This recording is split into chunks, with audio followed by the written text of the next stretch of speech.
heck are you? Hey, I am Tom the Beer Whisperer, and I want to do something a little bit different today. I'm kind of doing like a mini flight, or if you will, a Stout Trifecta. Ta-da! I have got from Wild Onion Brewing Company, Jack Stout, which is an oatmeal stout. Sierra Nevada Stout. They actually don't say the style, but it probably is closest to a dry stout. And Bell's Special Double Cream Stout. I feel bad that Stuart left this one behind, but since he did, I'm going to drink it. So, let's start with, let's see. The Jack Stout is 6%, 23 IBUs. The Sierra Nevada is 5.8, 50 IBUs. And the Bell's is 6.1, and they don't list IBUs. So, if we're going by ABV, 5.8, 50 IBUs. Malts are 2-row pale, Munich, caramel, carafa, black, chocolate, and roasted barley. Probably closest to a dry stout, although they don't call it a dry stout. So, but let's check it out. I poured a little bit in each glass. Let me just freshen it up just a touch, because I had to pour a little bit and do a picture.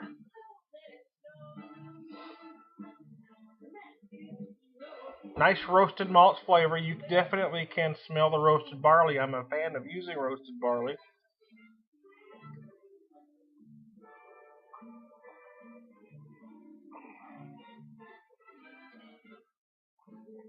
Oh, wow. The taste is probably most similar to a dry stout, having said what I just did. It has a dry bitterness to it. It's not a coffee stout, but it has elements of a coffee stout.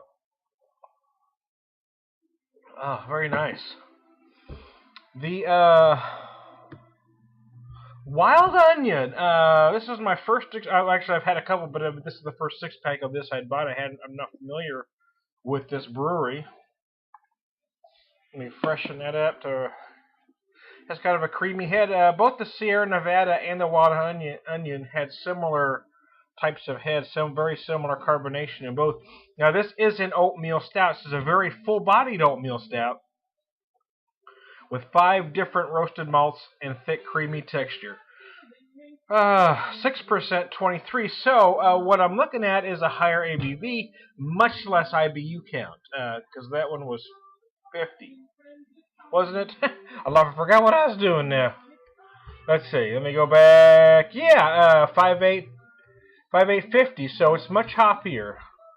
So let me kind of compare here. And if I lost my thing, there we go. 6%, 23.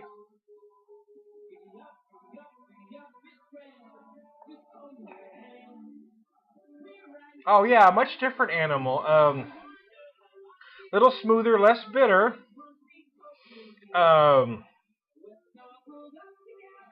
Does this have a slightly thicker mouthfeel, actually?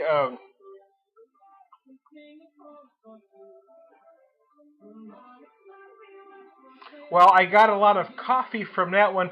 I'm getting much bigger chocolate notes, kind of a bittersweet chocolate from this one. So, let's go on. Moving right along, people. Bell's 6.1. They don't give IBUs for the Bell's Double Cream. Again, I have to thank Stuart for this one. This is one he bought when he was here. I guess he didn't have room to take it home because he had a bunch of them lined up on a table. I think this is one we planned on drinking and just kind of forgot about. A little darker head, more of a mocha-esque head than the others. And reading from their website, Special Double Cream Stout derives its name from its smooth, creamy texture, not the ingredients. It's completely dairy-free. Okay. So I've got 3 different types of stout working.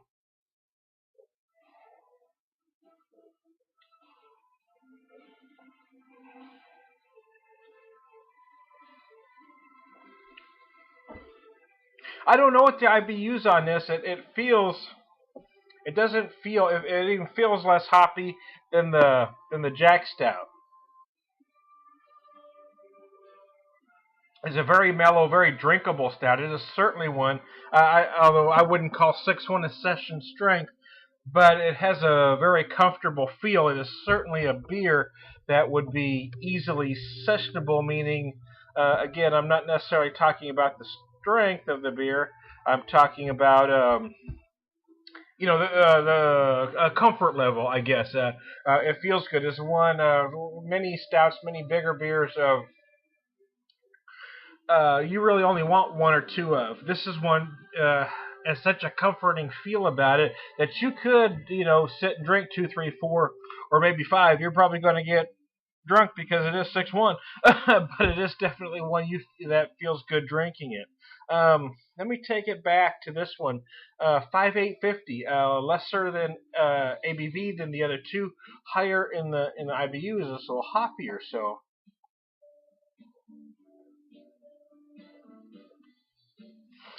again, like I said, I thought it resembled closest to a dry stout because it's certainly not an imperial, it's not an oatmeal, uh, but it's much hoppier than the traditional dry stout is. So I don't know. I guess you could call it an American version of a dry stout. You see what I just did there?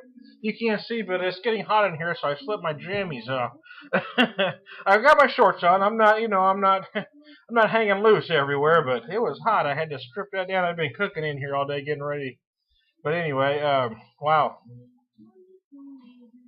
I'm going to do a couple videos doing this, and I want to pair it with some whiskey, because beers like this are beautiful, beautiful, beautiful, beautiful, beautiful, beautiful paired with whiskey. So, my initial impression, all are good. I can't say which one I like better, because it's going to depend on what I'm looking for at that moment. I do like the Sierra Nevada, though, because I do like the hoppy dry finish. However, I like the thicker mouthfeel of this for a stout when I'm really in the mood for a stout. I think I'm kind of digging this wild onion oatmeal.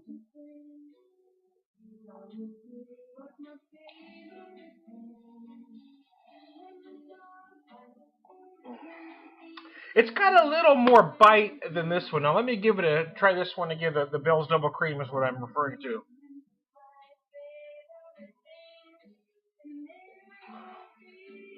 Yeah, the Bill's Double Cream is without a doubt the smoothest. Um, Sometimes that's good, sometimes it's not because both of the others have bigger flavors. But that's why I say, I mean, obviously not for strength. That 6-1 is not a session strength. But I'm talking about it is so easy to drink. You could easily drink two, three, or four. I would just recommend, pacing them out. But there is something about it. Mm. So, ta-da! Hey, we're ready for the holidays, baby. Bring it on, brother. Hey, I'm Tom the Beer Whisperer. I'm going to shut her down for today. Ta-da!